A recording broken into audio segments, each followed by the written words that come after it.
Bem-vindo ao Gastro Talks, onde falamos como encarar as doenças gastrointestinais além da farmácia.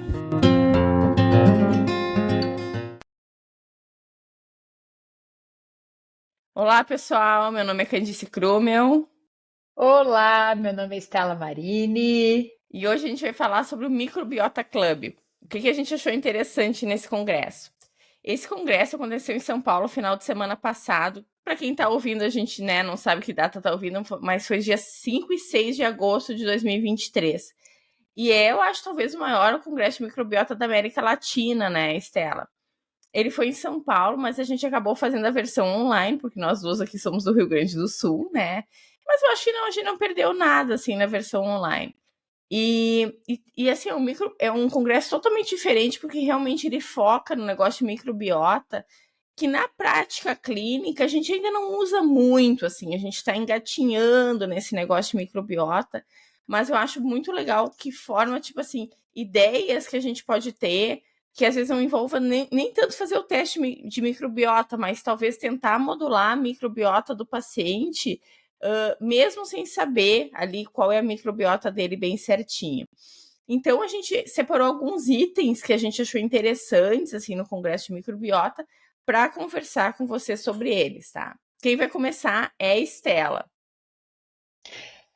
Então, realmente, foi um congresso muito interessante, como a Candice falou. O estudo da microbiota, realmente, ele se popularizou nos últimos 10 anos, especialmente nesses últimos 5 anos. Então, até inclusive foi mostrado no PubMed, que é o local, onde tem os principais artigos científicos, É onde tipo eles a são. Wikipedia dos médicos. Exatamente. Que teve realmente a partir ali do ano 2000, de 2010 para frente, né, Candice? E especialmente nos últimos anos, o aumento muito grande das publicações científicas. Mas existem ainda muitas dúvidas. Mas, por outro lado, já tem cada vez mais consolidado algumas realmente, não vou dizer certezas, porque a medicina é a ciência das incertezas, né? Mas cada vez mais tem alguns conhecimentos que têm se consolidado. E o primeiro conceito que se falou muito durante o congresso, que eu acho muito importante passar para vocês, é a questão da importância da diversidade da microbiota. Hoje nós sabemos que nós temos, em média, de 500 a 1.000 gêneros diferentes de bactérias. E não só bactérias, né, de micro-organismos que habitam o nosso intestino. Como é a composição de cada uma é que nem impressão digital, cada um tem a sua microbiota. Mas cada vez mais se entende que quanto mais diversidade nós tivermos, quanto mais gêneros diferentes, quanto mais variada for essa microbiota, melhor tem de ser a saúde, não só intestinal, mas a saúde da pessoa. Hoje nós sabemos que não é só o eixo cérebro, intestino, microbiota, mas também o eixo microbiota, outros órgãos também. Microbiota coração, enfim, a parte da fertilidade. Então, assim, a microbiota não é só realmente para a nossa saúde intestinal, mas para a nossa saúde como um todo. Então, acho que isso é um conceito muito importante. E aí, como nós podemos, né? O que nós podemos no dia a dia? Acho que esse também é um dos grandes objetivos aqui do Gastro Talks. O que eu posso estar fazendo no meu dia a dia para melhorar a minha saúde? Então, pensando nessa questão de como eu posso melhorar a diversidade da minha microbiota. O fator essencial que foi muito falado nesses 2 dias de congresso é a alimentação. Ela é a base de uma microbiota variada, diversificada, saudável. E quais características que são importantes nessa alimentação? Então, parece realmente que o excesso de açúcar, o excesso de ultraprocessados, e aí se falou bastante dos adoçantes, o baixo consumo de fibras, realmente tem um impacto direto na nossa microbiota, nessa diversidade da microbiota. Então, quais são as sugestões pensando em alimentação? Nada de radicalismo, pessoal. E eu acho, assim, também, nas dietas restritivas, né, que estão super na moda hoje em dia, as dietas restritivas também levam a diminuir a diversidade da microbiota, né? Perfeito, exatamente. Isso foi outro fator muito falado, especialmente quando se falou de síndrome do intestino irritável, porque essa restrição gera realmente essa dificuldade de ter essa microbiota diversificada consequentemente, pode ter um aumento das bactérias inflamatórias sobre as anti-inflamatórias. Então, em relação à alimentação, realmente é isso, é tentar aquele equilíbrio. Não é não comer açúcar, é evitar o excesso de açúcar. Não é comer ultraprocessado, é não comer só ultraprocessado. É justamente esse equilíbrio que é essencial. Diferentes tipos de fibras, com aquele equilíbrio de fibras solúveis, fibras insolúveis, também é essencial. Tem populações de bactérias que gostam mais de um determinado nutriente vindo de tal fibra. Lembre que as fibras é o alimento das bactérias, preferencial. Então, quanto mais diversificada for a minha alimentação em relação às fibras também, isso vai me ajudar a ter maior diversidade da minha microbiota. Outra questão que se falou foi o consumo dos polifenóis, que eu acho isso muito interessante. O que são os polifenóis? São justamente nutrientes que são encontrados em substâncias, por exemplo, como chás, né? O chá verde ele é rico em polifenol, como temperos, né? E aí vem a cúrcuma.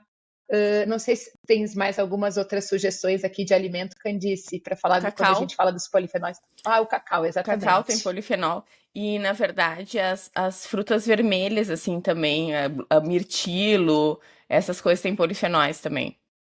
Perfeito. Isso foi outro tópico falado, né? Da importância também de, além de diversificar o nosso consumo de fibras, né? Consumindo fibras solúveis, fibras insolúveis. Então, aí vem aquela ideia, assim, ó, de não só comer, por exemplo, de fruta, maçã e banana, de consumir outras frutas e variando as frutas, variando os legumes e também, claro, como eu já falei várias vezes aqui, lembrando que fruta e verdura, eles são fontes de micronutrientes, eles são fontes de fibra, mas também lembrar que, pensando na quantidade de fibra, nós temos outros alimentos que têm muito mais fibra do que as frutas e verduras. E aí vem psyllium, chia, linhaça, se falou muito no congresso do psyllium, especialmente, até quando quando se falou em obesidade. Você ficou feliz, né? A gente adora o psyllium. Mas o psyllium, além de ser realmente ter um alto teor de fibra, ele é uma fibra que geralmente não fermenta, ele é uma fibra que não tem sabor, então ele é muito eclético, tu pode colocar o psyllium na fruta, tu pode botar o psyllium na panqueca, tu pode botar o psyllium no feijão, tu pode colocar o psyllium em diferentes preparos, tu pode usar ele cru, ou tu pode colocar ele, né, em preparos com cozimento, que ele não perde as propriedades. Então, realmente, e ele dá muito essa sensação de saciedade, né? Então, lembrando sempre do psyllium, da chia, da linhaça, dos farelos, e assim, quanto mais eu vou diversificando esses alimentos, essas fibras, melhor, né? Melhor vai ser para a minha microbiota. Então, da alimentação, o que eu lembro foi isso, né? E aí vem o fator do estresse. Foi muito falado também no congresso o impacto do estresse na nossa microbiota intestinal. Esse é um fator muito importante. Então, não só, claro, consequentemente, ele impacta para que a gente não tenha uma microbiota tão boa, por quê? Porque ele também age nessa questão da diversidade. Além disso, também vem a questão do ambiente, que foi falado também. Da socialização, do ambiente, né, da gente realmente, do contato com a natureza, tudo isso é importante para essa diversidade. Não sei se tu gostaria assim, ó, claro que a gente não usa tanto na prática o teste da microbiota, que eu realmente acho que a gente vai usar mais no futuro, tá? Eu acho que no futuro, eu acho que os testes vão ser um pouco melhores. Hoje em dia, quando a gente pega um teste de microbiota, eu acho que tu usa menos até que eu, né, Estela? Quando a gente pega um teste de microbiota, às vezes a gente olha, tá ali assim, 30% das bactérias foram identificadas. 40% das bactérias foram identificadas. Eu tenho pacientes que tinha 15% das bactérias foram identificadas. Quer dizer que 75% não foi, tá? Então, eu acho que o nosso teste de microbiota, ele ainda, às vezes, ele ainda não tá no ponto ideal, né? Mas quando a gente pega o teste de microbiota, tem o índice de diversidade, que é o índice de Shannon, que é a primeira coisa que aparece é o índice de diversidade, tá? Que é o índice de Shannon. Então, eu acho que, claro, quem tiver, assim, super interesse em fazer, vale a pena. Eu acho que dá, às vezes, uma guia, assim, para onde a gente tem que ir, mas não é imprescindível hoje em dia. E a outra coisa que também eu acho que vai melhorar muito no futuro o teste de microbiota é que hoje em dia a gente tem um teste de microbiota para ver bactérias, né? No momento que a gente, principalmente pacientes constipados, que a gente quer ver arqueias junto, eventualmente as arqueias aparecem, mas às vezes não, né? Então, ainda eu acho que o teste não é um super teste, mas quando a pessoa às vezes chega no consultório que veio e traz o teste de microbiota, a gente consegue ver a diversidade, né? A gente consegue ver a diversidade pelo teste, né? E se falou muito das arqueias também no congresso, né? Muito. Mas depois a gente fala delas, né? Exatamente. Bom, e seguindo aqui então, e depois na sequência se falou muito, como eu disse para vocês, da questão da relação do eixo intestino-cérebro, né? Isso é algo que também. Deixa eu falar agora então. Porque, na verdade, eu acho que a primeira ou segunda palestra era de microbiota e transtornos ansiosos, né? Exatamente, foi com psiquiatra. E eu achei super interessante, até queria ver a tua opinião sobre isso, que eles falaram que eles têm já alguns estudos com uma dieta psicobiótica, tá? Exatamente. E eu achei muito interessante que essa dieta psicobiótica, ela é uma dieta plant-based. Exatamente. Tu vai ver, é uma dieta plant-based, é uma dieta quase sem proteína animal, né? E sabe que no congresso do eixo cérebro-intestino se falou muito do papel da alimentação, principalmente no tratamento da depressão. E aí quem deu a aula foi uma psiquiatra, né? Foi um psiquiatra. Isso tá falando do gut brain, né? Do gut brain, exatamente. Isso. Então, assim, no gut brain se falou muito sobre realmente esse impacto, e inclusive se trouxe o guideline da Austrália de tratamento da depressão, e em casos de depressão leve, junto com a psicoterapia vem a terapia nutricional. E aí, justamente o porquê dessa importância. Lembra que os neurotransmissores, eles vêm da onde, afinal? Eles vêm da comida. E daí isso que eu achei interessante também, que os caras falaram muito nessa coisa do sistema endocannabinoide, que é um negócio que a gente não aprendeu na faculdade, tá? Tipo, zero. Não aprendeu. Eu aprendi zero na faculdade sobre isso. Que, na verdade, assim, a gente aprendeu sobre serotonina muito. Tipo, serotonina, que é o neurotransmissor da felicidade, que não é bem assim, né? A gente aprendeu sobre a dopamina, que seria esse neurotransmissor da motivação. A gente aprendeu sobre a noradrenalina, que é o neurotransmissor que, tipo, nos dá aquela coisa da fuga ou da luta, assim, aquela, né, esse negócio assim. Só que, na verdade, eles viram que a gente tem, tipo, morfinas, opioides, rolando na nossa corrente sanguínea também, tá? E que esses opioides, eles controlam principalmente um neurotransmissor chamado GABA. E o GABA nos dá o relaxamento. Ele faz a gente ficar tranquilo e coisa e tal. Blá, blá. Então, quando a gente tá com uma disfunção desse GABA, a gente tem essa dificuldade em ter esse relaxamento.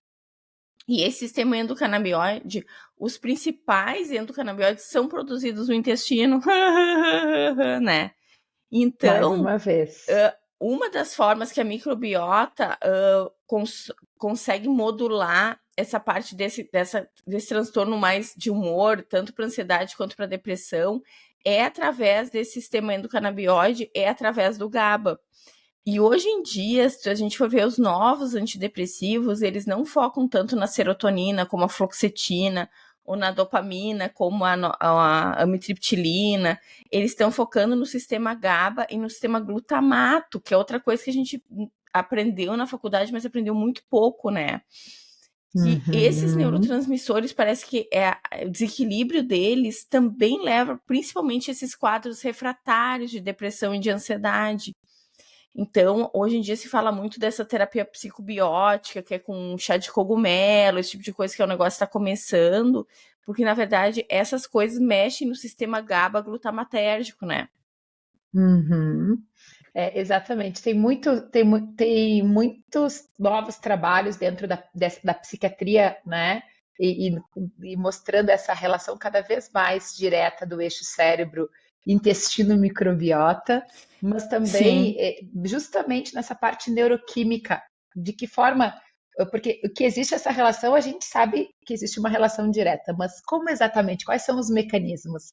E aí, à medida que se conhece os mecanismos, é que se pode buscar novos tratamentos. Mas realmente a dieta baseada em plantas, a dieta mais, na verdade, não é uma dieta vegetariana, a dieta plant-based é a dieta preconizada, é a dieta que dentro do lifestyle medicine, da medicina do estilo de vida, ela é a base, né? É a dieta que a gente costuma recomendar para os pacientes, mas não é não comer proteína de origem animal. É reduzir o consumo de proteína de origem animal. É ter como principal fonte de proteína as proteínas de origem vegetal. E aí, no nosso caso do Brasil, vem as leguminosas como uma importante fonte de proteína de origem vegetal, né? Então, isso realmente é bem importante. Tá, e daí você me fala aí, eu não sei isso, eu nunca estudei, mas quais são, assim, as leguminosas que mais têm proteína, assim, de origem vegetal? Todas, na verdade, feijão, lentilha, grão de bico e ervilha, né? Em relação ao teor de proteína é muito parecido. E também elas são fontes de fibra, né? Mas em termos de proteína, seriam essas. Porque é eu claro, sempre penso em depois vem. soja, eles nos venderam muito o negócio da proteína da soja, né? Só que Exatamente. a soja Também. é um alimento, assim, quando a gente vai ler sobre alimentos inflamatórios, a soja meio que Uhum, entra ali como um alimento inflamatório também. Então, comer claro, muita soja também não acho que é muito bom, né? claro. E claro que depois vem as proteínas também, outras além da carne, que daí parecem trazer benefício, que são as proteínas, por exemplo, vindas do leite, né? Mas tu pode não consumir necessariamente o leite, né? Sei que a Candice não gosta muito de leite, mas tem daí o queijo de soja, que é o tofu, tem. Então, assim, é trazer mais essas outras fontes de proteína, lembrando também que as oleaginosas, nozes, castanhas, elas também, amendoim, também são fontes de fibra, de proteína, desculpa. Então, é trazer mais proteínas de origem vegetal para nosso dia a Eu dia. achei super interessante quando eles botaram ali aquela piramidezinha da dieta. Eu olhei e falei, Uhum. cara, mas que é uma dieta plant-based. Na verdade, é isso aí, uma dieta plant-based. Exatamente. E eles botaram, dieta psicobiótica, né? Então, Uhum. achei muito interessante.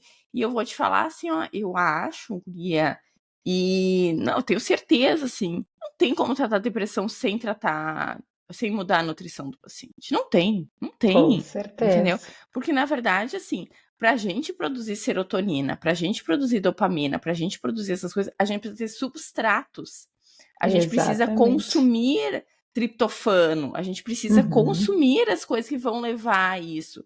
Se não entra, se não tem substrato para fazer neurotransmissor, não vai fazer neurotransmissor. E na verdade, esses substratos, eles vêm dos micronutrientes, eles vêm dos polifenóis, eles vêm dos aminoácidos. Então, eu tenho certeza, assim, ó, mas certeza, assim, ó, 100% certeza, não tem como tratar depressão sem tratar, depressão ou transtornos ansiosos, sem tratar a nutrição do paciente.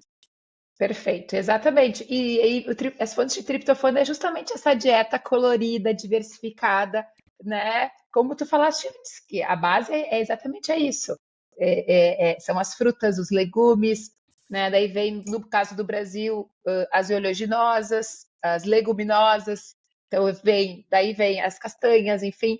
E claro que o ômega 3 também parece ser importante nessa dieta, Sim, né? E aí o ômega 3 a gente tem um pouco mais de dificuldade no nosso país, já que as fontes de ômega 3, mas como nós já falamos em outro momento, não é só salmão, atum e sardinha que tem ômega 3. Nós temos também fontes de ômega, né? Por exemplo, a chia, como nós já falamos em outro momento, é fonte de ômega 3. Nós temos, né, outros alimentos que a gente pode estar consumindo, e claro que tem algumas situações que realmente tem indicação de suplementar, mas parece ter um benefício. eu acho assim, ó, e realmente, assim, se tem essa. Tu pega um paciente, vamos dizer, que tem doença inflamatória intestinal, que tu sabe que tem uma absorção ruim, eu não acho assim que seja ó suplementar ômega 3. Na verdade, Claro que tem não. até alguns estudos que mostram benefício, né, na suplementação de ômega 3, né? Claro. Então, falando dessa questão do eixo cérebro e a influência nas doenças mentais, o que o doutor o doutor Zanetti falou, né, que eu acho que foi muito importante, que já está, Que né, é ele que organiza o Gut Brain, né? Que é isso, o esse outro doutor Marcos congresso que tu fez Zanetti. também. Que eu fiz ano Exatamente, passado.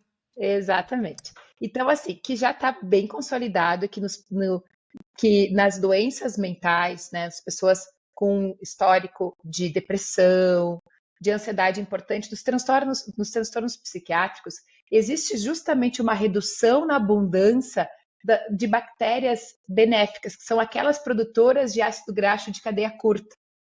E, por outro lado, um aumento das bactérias que são inflamatórias para o nosso corpo. Então, isso parece, os estudos mostram que parece ser uma característica, né, das pessoas que têm mais transtornos mentais. Como eu disse, isso ainda nós estamos engatinhando, mas já cada vez mais os estudos têm sugerido essa disbiose, esse desequilíbrio entre as bactérias que são do bem e as que não são tão do bem. E esse processo, né, esse desequilíbrio, essa desbiose, ela favorece algo chamado neuroinflamação e, consequentemente, a esses distúrbios de ordem psíquica. Então, isso é, né, o É que que eu acho foi assim que a falado. disbiose, ela leva a um leaky gut, que leva a uma inflamação Uhum, crônica de baixo grau no intestino, que acaba levando a uma isso, neuroinflamação. Porque, na verdade, no momento que a gente tem esse leaky gut no intestino, acabam entrando coisas na corrente sanguínea que chegam no cérebro, né? E, é, na verdade, muitas dessas coisas são produtos das bactérias mesmo. É lipopolissacarídeo, esse tipo de coisa que exatamente, acaba as chegando no cérebro e endotoxinas. causando essa neuroinflamação, né? Então, a disbiose, eles sabem mais ou menos, ou tem uma hipótese, pelo menos, como é que ela vai gerar essa neuroinflamação, né? E até falando um pouquinho do leaky gut, que talvez tenham pessoas aqui que não tenham escutado Não, os nós temos que nossos fazer um outros. podcast sobre isso. Exatamente. Então, resumindo, o que é o leaky gut? Nós sabemos que as enterócitos, são as células do intestino, elas devem estar grudadinhas uma na outra. Só que tem, inclusive, ali moléculas de adesão que fazem elas ficarem grudadinhas. Só que cada vez mais se entende que existem substâncias que, quando estão em aumento, né, quando elas estão aumentadas, pode acontecer o que a gente chama de, como se fosse uma separação. Ao invés de elas estarem grudadas, acaba realmente ela tendo um espaço e daí acaba indo para a circulação, como o intestino tivesse ficado permeável, né? Vai para a circulação substâncias tóxicas, toxinas. Isso é o leaky gut. Então, realmente essa liberação de substâncias inflamatórias que deveriam ser eliminadas, né, pelas fezes, enfim, pelo nosso corpo e acabam voltando para o nosso corpo e aí gerando e tendo uma repercussão nos outros órgãos. E isso é um fator que é muito interessante. E aí, hoje em dia, né, se popularizou muito essa ideia de que tem Não, alimentos inflamatórios. e não, eu acho legal essa coisa. Essas bactérias que tu falou que são produtoras de ácido graxo de cadeia curta, os ácidos graxos de cadeia curta, na verdade, eles são o butirato, o propionato, O eles fazem acetato. com que o nosso intestino consiga se grudar, tá? Eles são uma Isso das aí. coisas que eles alimentam o nosso intestino e fazem com que essas junções entre as células intestinais fiquem mais firmes.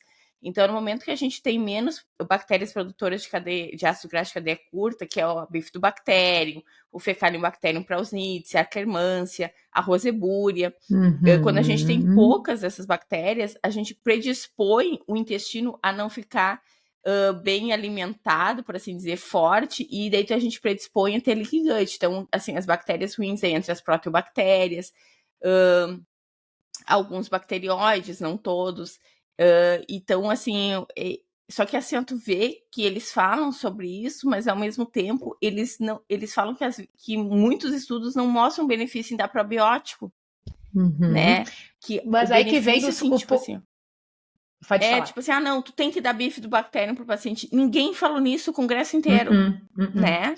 E até, Tipo assim, ó, não inclusive. é por Uhum. aí. Não é tu dar Exatamente. bifidobacterium. Não, tu tem que dar coisas que alimentem bifidobactérias para as bifidobactérias poderem crescer, né?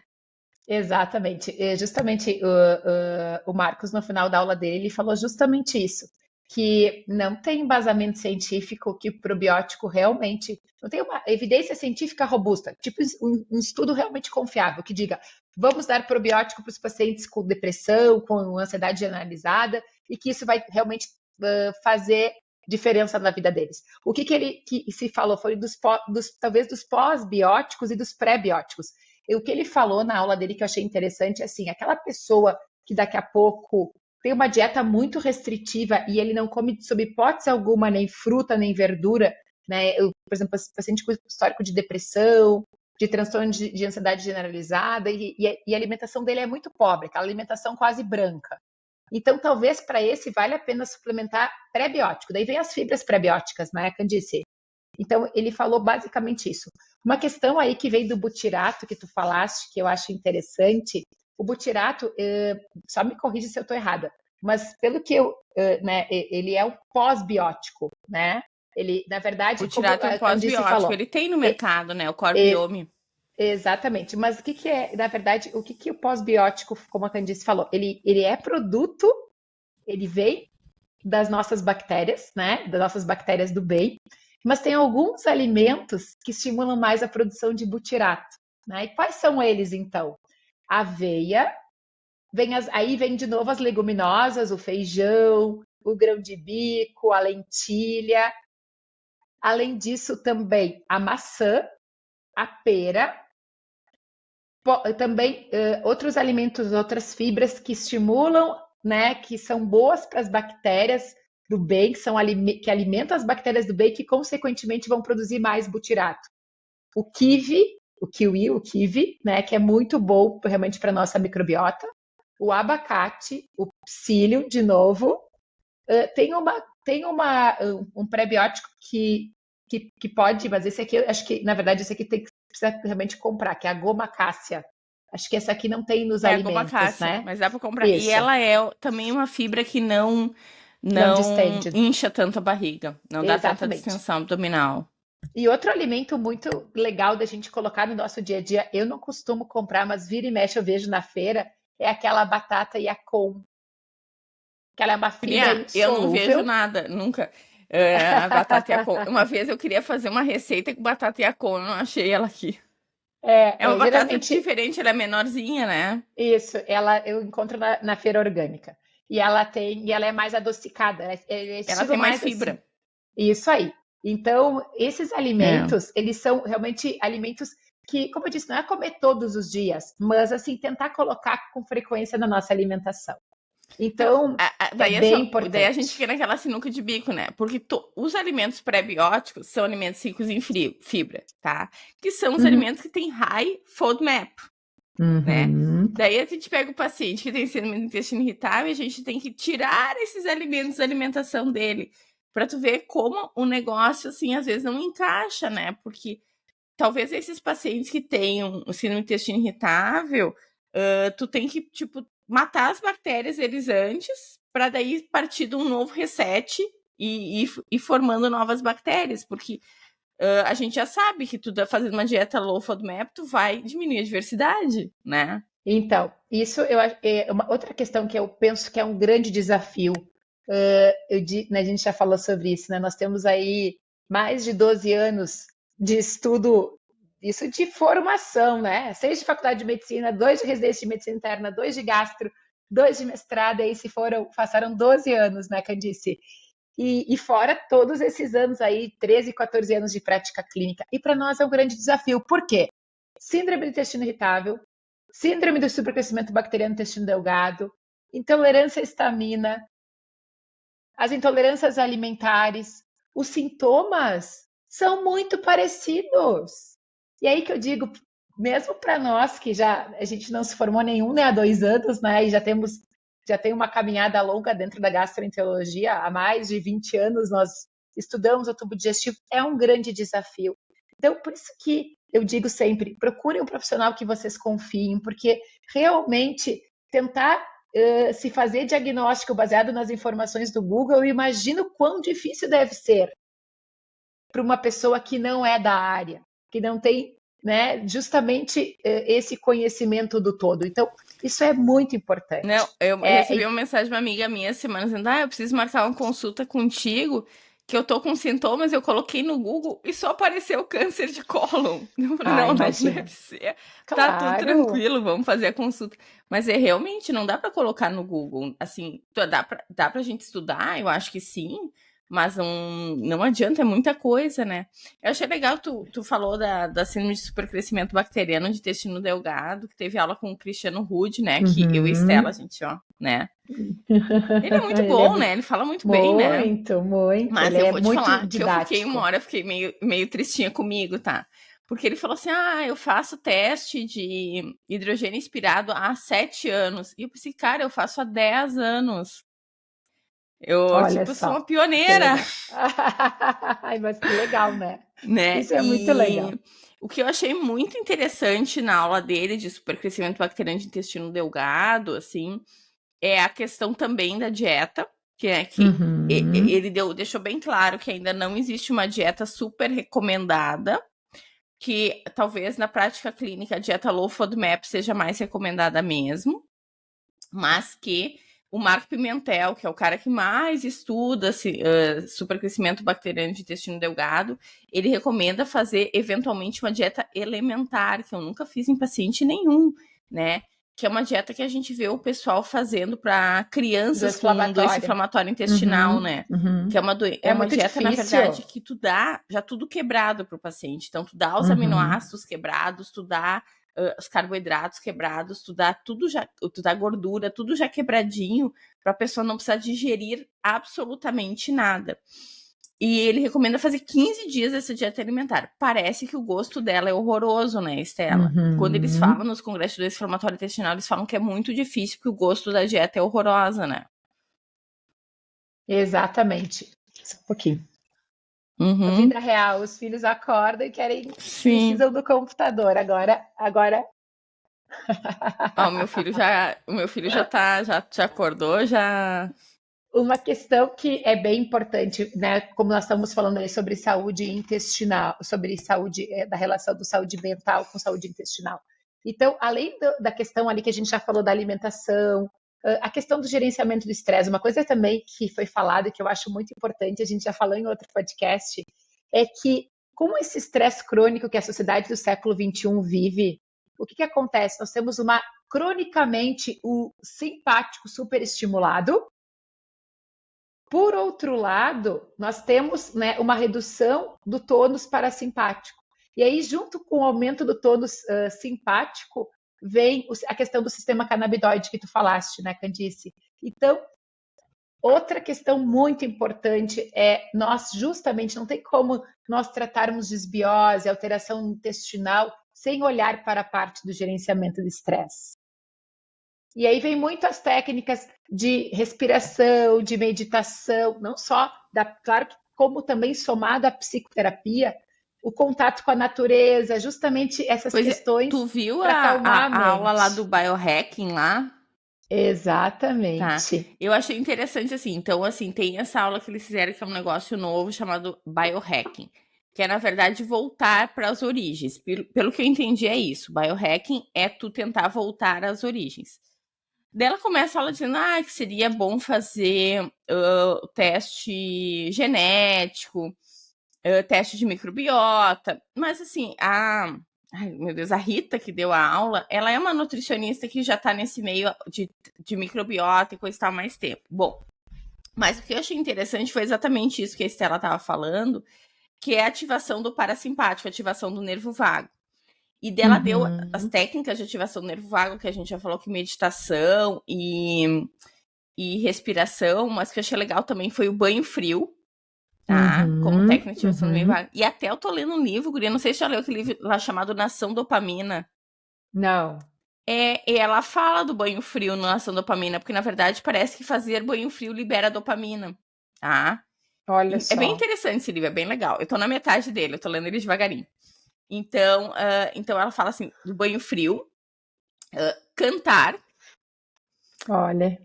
banho frio, cantar, deixa eu ver o que mais, eu acho que eu tenho anotado aqui. Então, assim, era várias coisas, assim, não era, assim, meditação, banho frio. Daí, assim, aqui, ó, luz solar, É isso aí, banho de gelo, respiração, meditação e cantar, que são coisas que Uhum, ativam o nervo vago. Achei super uhum. interessante, até porque cantar é uma coisa que a gente pode fazer no carro, né? Exatamente. E isso, então, são fatores que realmente podem nos ajudar, né, nesse processo. Além disso, atividade física. Eu achei muito interessante que foi mostrado um estudo em que a atividade física ela entra no tratamento, pensando na questão da disbiose, da alteração da flora. Ela é tão, ela tem um nível de importância tão grande para a microbiota, não maior do que a comida, do que a alimentação, mas assim, ó, um grau de importância muito realmente, tipo, é um dos pilares para ter uma microbiota saudável, a atividade física. Além disso, também o sono, Mas né? assim, ó, Nessa é questão. atividade física não extenuante, né? Aí que tá. Exatamente. Porque, na verdade, a atividade física extenuante leva a desbiose também. Então, assim, eu sou super assim, eu olho aquelas pessoas correndo maratona, assim, vem aquele negócio, tipo assim, ah, como Uhum, eu gostaria também, mas eu já entendi que não vai uhum, rolar, né? Nesse meu corpinho aqui não vai rolar. Mas parece que quem faz muita atividade física, na verdade, tu libera muitos mediadores inflamatórios, né? Tu libera muitos mediadores uhum. inflamatórios e isso leva a desbiose também. Então, é atividade física não extenuante. Para pacientes que fazem maratona e fazem atividade física extenuante, na verdade, eles têm que fazer até uma dieta especial, porque eles têm muitos sintomas intestinais, às vezes, por desbiose mesmo, né? Exatamente. E sobre a questão do sono, também foi muito falado em várias aulas da Candice, a importância do sono para ter não só melhora dos sintomas psiquiátricos, da depressão, da ansiedade, mas também como um impacto grande na saúde intestinal. Se falou do sono quando na aula de endometriose e intestino irritável, se falou do sono na aula de infertilidade e microbiota, se falou do sono na obesidade, na aula de obesidade e microbiota. Praticamente todas as aulas foi falado da importância do sono reparador. E aí se falou também do como que a gente faz para ter uma boa higiene do sono, né? E cada vez mais se fala da importância da questão da exposição à luz azul, que é a luz das telas, evitar essa exposição, né? Pelo menos de preferência 2 horas antes de dormir, porque tem um impacto grande. E outra questão que eu achei interessante que foi falado no Congresso, nós somos o terceiro país no mundo que menos dorme. Reduziu muito as horas de sono e a qualidade do sono da população brasileira. E isso tem um impacto muito grande na nossa saúde, inclusive na nossa saúde intestinal. Então, realmente, É que essa eu questão. acho que gerou, assim, a gente tem uma que parece assim, ó, que as pessoas elas ficam orgulhosas de dormir pouco, né? É. Tipo, eu vou dormir 1 da manhã, acordo às 6 e boba. Uhum. Cara, tá te matando? Eu É. agora, guria, depois dos 40, eu só penso assim, ó, quando eu tenho uma noite ruim de sono, eu só penso assim, meu Deus do céu, minhas rugas, tô envelhecendo, tá? Porque, Meus claro, telômeros. envelhece, dorme pouco, envelhece, né? E isso eu achei legal também. Tu viu aquela, eu não sei qual foi das aulas que eles falaram dos telômeros. Isso, foi do. Eu esqueci o nome dele. Do terceira É, aula. Foi que do. na Que ele verdade, falou sobre assim, hoje em envelhecimento. dia já tem um teste pra gente. Os telômeros, na verdade, gente, eles são mais ou menos, eles falam como é que tá a nossa idade biológica, tá? Isso. É tipo a ponta Então, dos assim, cromossomos. no nosso cromossomo, então a gente tem lá o nosso DNA e o telômero, eles falam que é tipo Uhum. como é, o cadarço DNA, e toda vez que a célula se divide, ela perde um pouquinho desse cadarço, tá? Então, Uhum. ai meu Deus do céu, pela extensão do telômero, a gente consegue ver mais ou menos como é que tá a nossa idade. Então, já existe testes que vê qual é o tamanho do nosso telômero para dizer assim, vamos dizer assim, eu tenho 32 anos, mas meu corpinho tem 36. Ou eu tenho 42 anos, mas meu corpinho tem 35, né? Eu achei Isso super, eu já aí. fiquei a fim de fazer o teste, né? Eu achei super interessante isso. E tu sabe, guria, que tem um estudo, eu não lembro agora, mas um estudo já antigo. Porque o que acontece na medicina, às vezes, um paciente vem consultar com a gente, ele tem 60 anos, e quando ele entra, a gente olha para assim, parece que tem 70, ele tá envelhecido, né? Uhum. E o vice-versa, às vezes o paciente tem Com 80 anos, certeza. entra e tu pensa assim, nem parece que tem 80, parece que tem 65. E eles fizeram um estudo dizendo assim, no pré-operatório dos pacientes, tipo assim, a idade do paciente tinha e a idade que os médicos achavam que ele tinha só olhando ele. E eles viram que pacientes que pareciam mais novos do que realmente eles eram, eles evoluíam melhor depois da cirurgia e vice-versa. Os pacientes que pareciam Olha que mais velhos interessante. evoluíam pior. Então parece que Interessante. essa coisa assim, não assim, porque me enchi de botox e fiz um monte de cirurgia plástica, mas não. A aparência física do paciente, ele parecer mais novo, na verdade, talvez ele tenha um telômero mais comprido mesmo. E talvez o corpo dele reaja, mesmo que ele tenha 75 anos, o corpo dele reage como se ele tivesse 60 anos, né? É muito interessante isso. Exatamente. E também aí veio a interface do envelhecimento com a microbiota, que foi o motivo dessa aula, né? Foi do Luciano, que foi essa aula Ah, do do. Luciano, tá. Isso Exatamente. aí Foi da longevidade saudável, isso aí. Exatamente. Então ele falou Do muito do Luciano impacto. Bruno. Exatamente, o impacto da microbiota para essa longevidade saudável. E vem de novo a questão, né, da desbiose gerar esse aumento das lipoproteínas, né, das endotoxinas, e daí o aumento da permeabilidade intestinal, e aí liberar essas substâncias inflamatórias que têm uma repercussão para toda a nossa saúde, não só, como eu disse, vai muito além do intestino. A Karina fala isso, né? O que acontece no intestino não fica no intestino muitas vezes.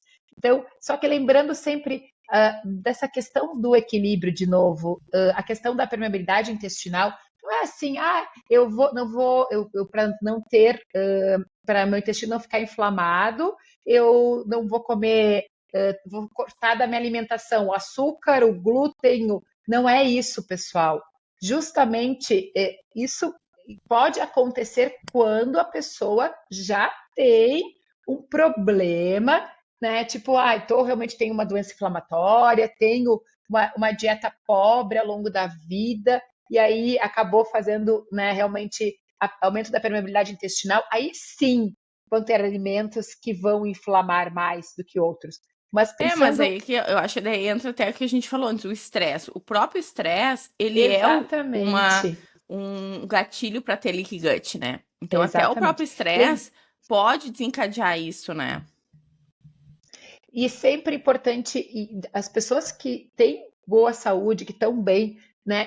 A ideia justamente é ter essa alimentação diversificada, variada, tentando, como eu disse, reduzir o açúcar em excesso, reduzir os ultraprocessados, os adoçantes artificiais, mas não tentar realmente diminuir essa ideia de que eu preciso ter uma dieta restritiva. Não, é possível ser saudável comendo de tudo, mas não tudo. Como tu falaste outro dia, É, eu posso comer pão e continuar sendo saudável? Óbvio que sim, pão de trigo. Mas eu não vou comer pão de trigo do café no almoço, na janta, por exemplo.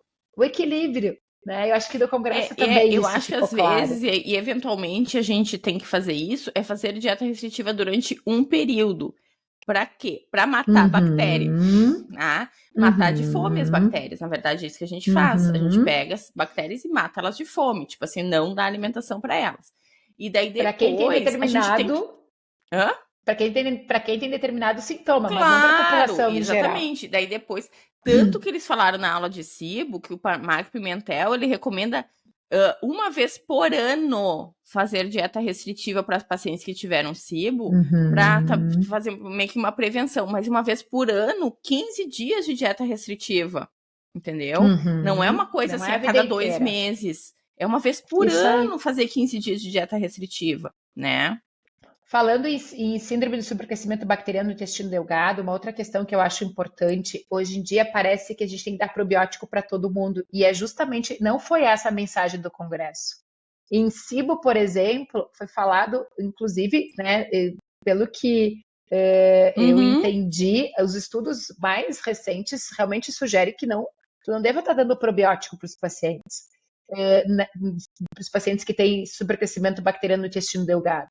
Então, outra questão também Tu sabe que. o que, que eu falo para os pacientes, mas que os pacientes, assim, que o probiótico tá muito na moda, né? E daí eu falo assim: tu Uhum, pensa o seguinte, tu já tá numa festa que tá cheia de gente. E daí tu vai botar mais gente lá exatamente. pra dentro e tu nem sabe se essa galera se dá bem, entendeu? Então, assim, tu tá numa festa, assim, de bossa nova e tu tá botando gente que gosta de pagode lá pra dentro, tá? Tu nem sabe se o Uhum, negócio vai dar certo ou não vai dar certo. Então, não adianta, a tua festa já tá craudiada. não adianta botar mais gente lá para dentro. Primeiro a gente vai ter que dar uma esvaziada nessa festa, deixar o pessoal mais requintado lá dentro, entendeu? E depois a gente pode botar o resto da galera. E tanto que esses dias, guria, eu acho que essa semana eu atendi uma paciente que eu tratei cibo nela e eu deixei probiótico pra ela tomar depois e ela ficou péssima com probiótico. Ela me mandou mensagem perguntando, pelo amor de Deus, posso parar? Minha barriga tá um tambor com esse negócio. Eu falei, por favor, para. Entendeu? Com certeza. Isso realmente é importante, né? A gente individualizar muito o tratamento. Cada paciente é único. Então, se cada um de nós tem a nossa microbiota, cada um de nós tem as suas características, então não existe medicina, gastroenterologia não tem uma receita de bolo que é bom para todo mundo. Então, isso é muito importante. Mas uma questão também, até a questão dos alimentos, como a gente já falou, como é importante a autoobservação, né? A gente sabe, por exemplo, a aveia, ela é muito bom do ponto de vista nutricional. Até, inclusive, né, depois eu gostaria, né, sugiro que a gente fale um pouquinho da quermância. Ela é um dos alimentos que aumenta a população de arquemância, que é uma a gente tem 15 minutos, então tu pode falar muito agora da importante. quermância, se tu quiser. Então, assim, só que, ao mesmo tempo, para algumas pessoas, a aveia é péssima. Ela dá muito gás, ela distende, ela dá dor abdominal. Então, assim, é muito difícil, a gente precisa individualizar. Claro que aqui a nossa ideia é passar para vocês sugestões de alimentos que possam justamente auxiliar a ter uma microbiota melhor, mais diversificada, mas é óbvio que essa observação, é porque a doutora Estela e a doutora Candice falaram que comer aveia faz bem, eu vou comer todos os dias. Observa como o meu corpo reage à aveia.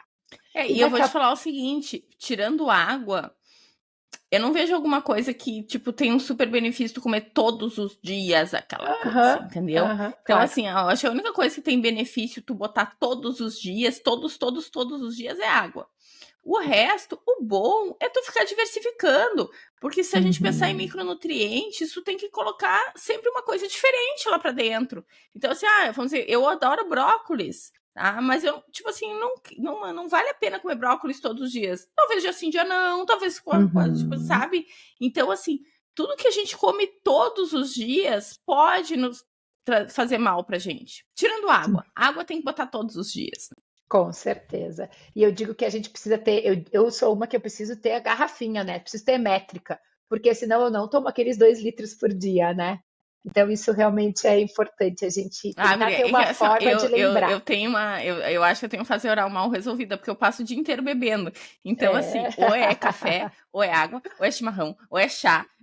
Entendi. Bom, então sobre a quermância, então, ela é, na verdade, uma bactéria que não se fala tanto tempo assim, mas ela parece ter mais ou menos ali, né, segundo os estudos, 3 a 5, ela está entre as 20 bactérias mais comuns, mais frequentes, comuns não, mais populosas do nosso intestino. Não, e pois é, isso que eu tô te falando, os testes de microbiota, eles têm dificuldade em pegar a quermância. Exatamente. Então, vários pacientes vêm 0 ali de quermância, sabe? E aí diz que mais ou menos ela compõe 3 a 5% da nossa microbiota. Então, realmente, ela é uma bactéria muito importante. E o que ela faz em termos de metabolismo até agora, né? O que os estudos mostram? Que quem tem na sua microbiota uma população grande de Akkermansia, eles têm melhor tolerância à glicose, então tem menos propensão a diabetes. Além disso, também parece ter uma relação da Akkermansia com obesidade. Além disso, também se sabe que quem tem mais uma microbiota com mais Akkermansia tem menos produção de ácido graxo, na verdade tem uma redução da produção de ácido graxo lá no fígado, e que tem a ver com a esteatose. É que ela produz muito butirato, a Akkermansia, né? É uma das bactérias. Exatamente. Só que ela é uma bactéria, tem que cuidar também, né? Tu já deve ter lido, porque o nome dela é Akkermansia mucinífera. Na verdade, ela consome muco também. Então, quando tem exatamente. Tipo, tu tá com muita Akkermansia, é ruim. Porque ela diminui o muco do intestino.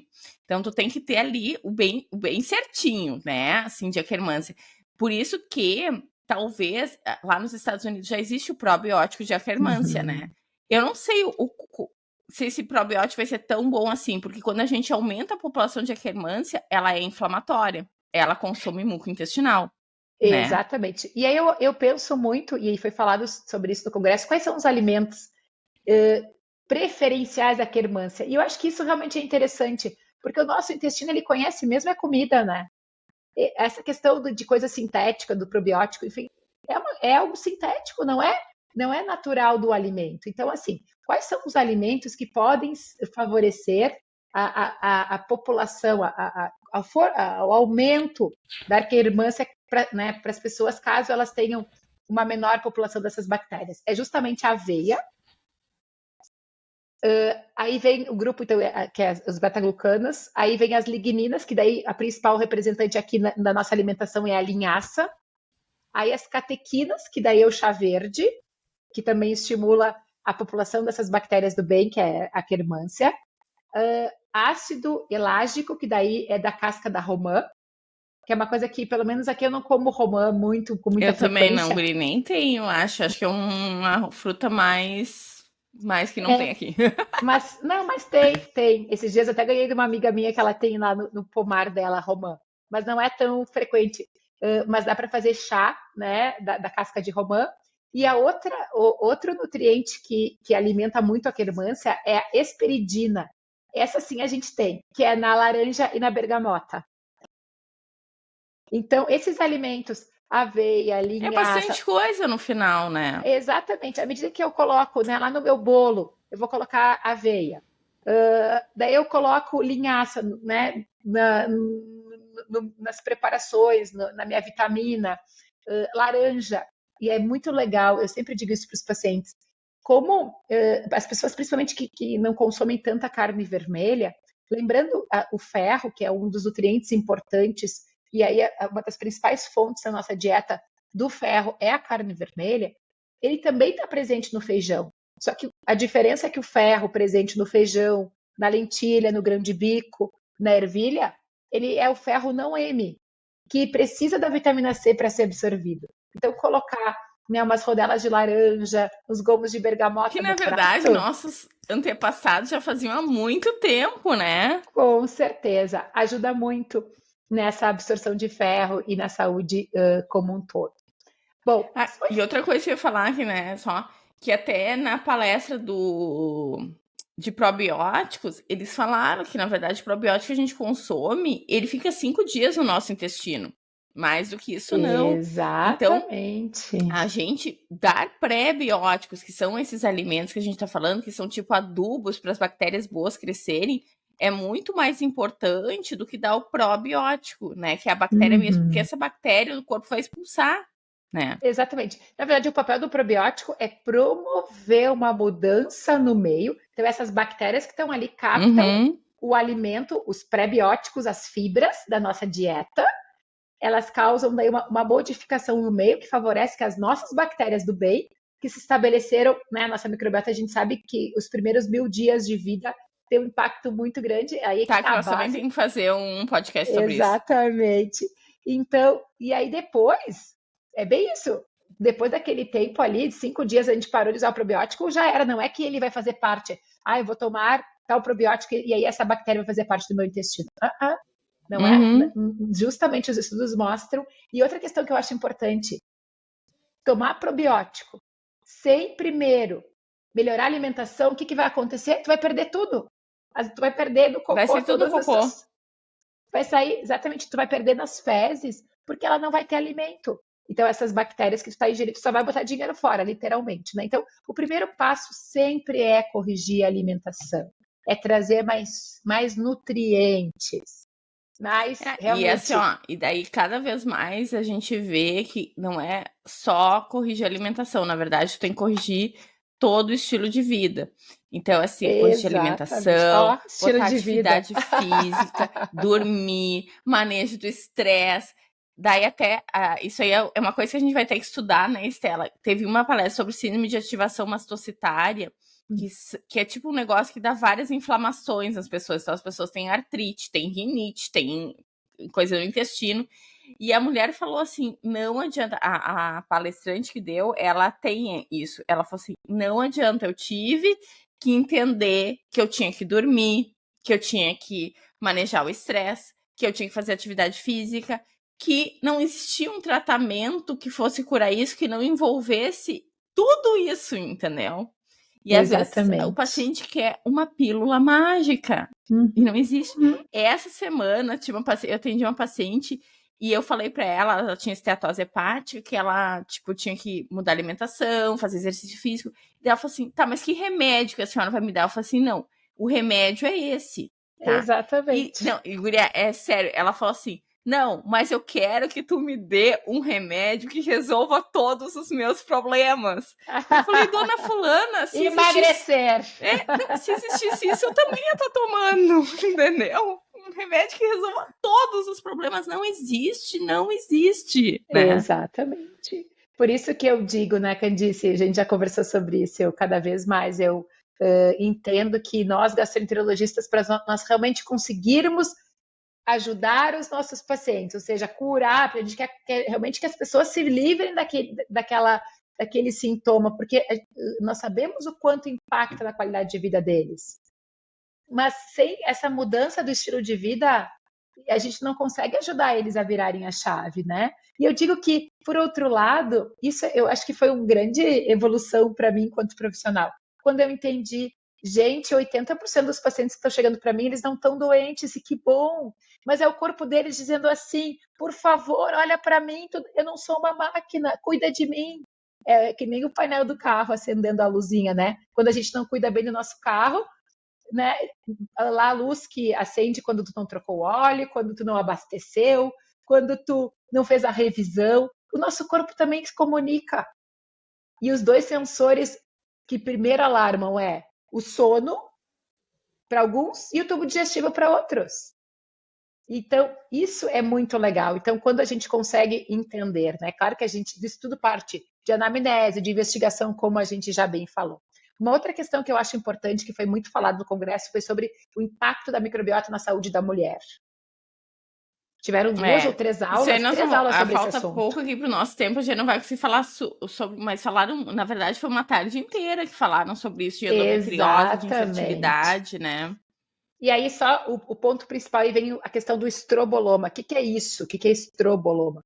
É justamente a questão da disbiose, então, um desequilíbrio na flora, faz com que o estrogênio que ele deveria ser eliminado do nosso corpo, aquele estrogênio que já foi usado, né? Eles mencionaram velho, Velho. ele é recaptado. E ele acaba sendo muito ruim, não só para toda a parte do aparelho reprodutor feminino, né? E justamente favorecendo a endometriose, a infertilidade, mas para o nosso corpo como um todo.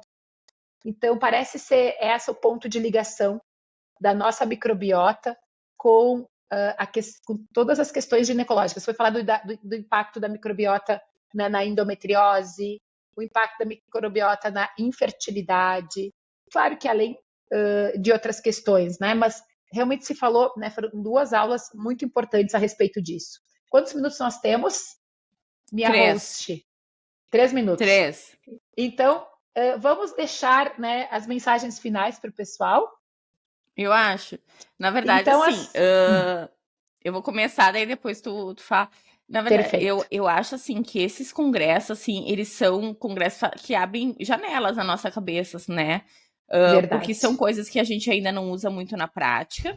A maioria das coisas que eles falaram ali, tirando talvez de SIBO, a grande maioria são coisas que eu não uso na prática. Mas eu acho que abre janelas, porque às vezes quando o paciente senta na nossa frente e começa a falar, a gente pensa assim, meu Deus do céu, o que está acontecendo com essa pessoa? E no momento que a gente vai estudando isso, a gente vai formando links, tipo assim, uma coisa se conecta com a outra. Nós, médicos, a gente dividiu assim, neuro, cardio, pneumo, gastro, mas lá dentro a gente é uma coisa só e uma coisa se conecta com a outra, né? Então, Exatamente, nós somos eu acho únicos. ótimo esses congressos que falam desse mecanismo muito básico, assim, de tipo assim, a microbiota, de hormônio, de neurotransmissor, de coisas, porque assim, tu começa a ver que as coisas não estão separadas lá dentro, tá tudo junto, e que não adianta a gente tratar Exatamente. uma coisa, a gente tem que ver o paciente como um todo Como um mesmo, né? todo. Então, eu acho legal isso. Acho que muitas coisas a gente não consegue usar no dia a dia, mas pelo menos a gente já tem uma visão mais para o futuro, assim, coisas que talvez vão modificar a nossa prática clínica daqui a alguns anos, assim. Então, essa é a minha mensagem, assim, final, que a Estela sabe, eu gosto de microbiota há muito tempo, né? Eu já fiz esse congresso antes e tudo mais, e eu Soma acho que é muito, isso né? aí, assim. É? Soma muito.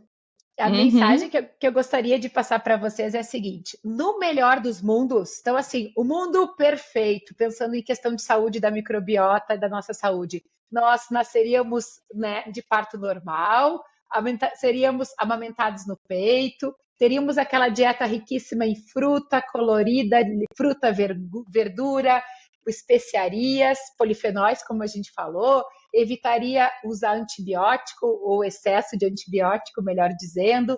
Nós faríamos atividade física, né, praticamente todos os dias e não extenuante, como a Candice falou. Nós conseguiríamos viver de forma zen, dormindo bem e tendo contato com a natureza. Esse é o mundo ideal, tá? Para ter uma microbiota saudável. Porém, o que nós podemos estar fazendo no nosso dia a dia? Isso é muito individual. Tem algumas pessoas que conseguem se dedicar mais à alimentação, tem outras que já estão mais focadas no manejo do estresse. Eu acho que o nosso desafio aqui é tentar buscar esse equilíbrio, né, Candice? Não ficar olhando só para alimentação, ou só vamos tentar buscar um pouquinho de cada coisa. E assim a gente vai subindo passos. Uma outra questão importante: como é que a gente modula o intestino? A modulação intestinal está muito associado com o que eu estou entregando para o meu corpo de alimento, de nutriente. Mas também com todos esses outros fatores que daí é o estilo de vida. Eu modulo meu intestino quando eu faço escolhas melhores, quando eu tomo decisões melhores, quando eu venço a minha preguiça de ficar no sofá e resolvo caminhar, quando eu resolvo, né, tirar as minhas panelas lá do armário e volto a cozinhar mais em casa, ao invés de estar pedindo teleentrega de comida. Então, essas decisões, quando eu decido dormir, respeitar o meu corpo, dormir no horário, valorizar essa questão do sono de qualidade. Essas decisões, elas são essenciais. Essa é a mensagem final que eu gostaria de passar. Então, e daí, eu acho que, assim, para acabar, a gente podia dar a frase lá do... acho que é do Bruno, né? Não dê flores, dê fibras. Exatamente. E as nossas escolhas determinam, sim, a qualidade da nossa microbiota. A gente já falou que os 1000 dias, eles são fundamentais, mas as nossas escolhas do dia a dia também, hoje, vida adulta, que passou, né? Digamos assim, lá na nossa infância, passou. Mas o que eu posso estar fazendo hoje para cuidar melhor desse meu maior patrimônio que é o meu corpo, né? Sem ele eu não existo. Beleza, então, pessoal, por hoje é só. Nos sigam nas redes sociais. Eu tô no Instagram como candicecrume.gastro. E o meu Instagram é Estela Marini Gastro. Deixem sugestões de temas. A gente já tirou vários aqui dessa aula, que a gente tem que falar sobre microbiota, tem que falar sobre supercrescimento, né? Tem bastante coisa para falar ainda nos próximos, tá? E até a próxima. Tchau, Estela. Até mais. Tchau, tchau. Beijo. Beijo.